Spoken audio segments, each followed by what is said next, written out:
We will recompute their GCTA, and there will be with that recomputation, they will attain the maximum sentence that they were given, and they will now have the right to be released.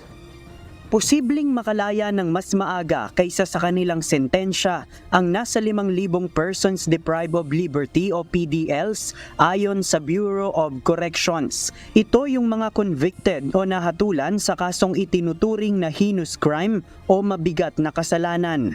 Pero maaaring mapaaga ang kanilang paglaya dahil sa probisyon ng Good Conduct Time Allowance o GCTA law.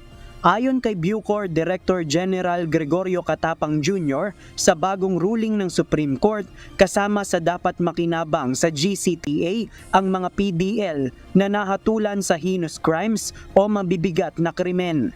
Ilan sa itinuturing na mga heinous crimes ang treason, qualified bribery, parricide, murder, kidnapping and serious illegal detention, rape, plunder, illegal drugs at carnapping. May technical working group na ang Bucor na magsasagawa ng evaluation sa mga PDL. Prioridad ang mga convicted sa isang kaso lamang ng heinous crime.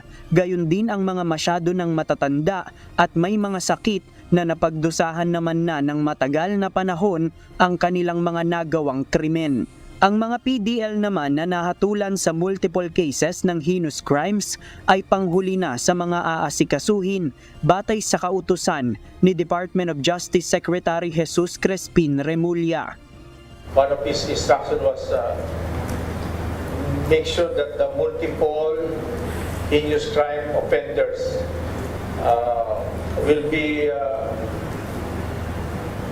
put aside, set aside first because of the seriousness of their offenses.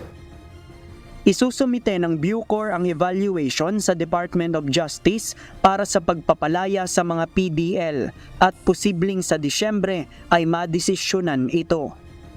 Ayon sa Bucor, sa mahigit 5,000 PDL na pwedeng makinabang sa GCTA, mayroong ilan sa mga ito ang high-profile inmates na may kinalaman sa politika ang kaso. Gayunman, dadaan pa rin sila sa masusing evaluation kung sila ay makakalaya. Of course, kung qualified naman sila, they will be part of it. Maybe there are some kasi sa dami naman ito, 5,000, maybe 1 or 2 or 3. Ayon sa Bucor, titiyakin nilang nakaayon sa ruling ng Supreme Court ang gagawin nilang evaluation upang hindi maulit ang insidente noong 2019 kung saan mayroon umanong tampering sa mga dokumento ng PDLs. JP Nunez, UNTV News and Rescue. Diyos ang aming sandigan, serbisyo publiko ang aming pinahahalagahan.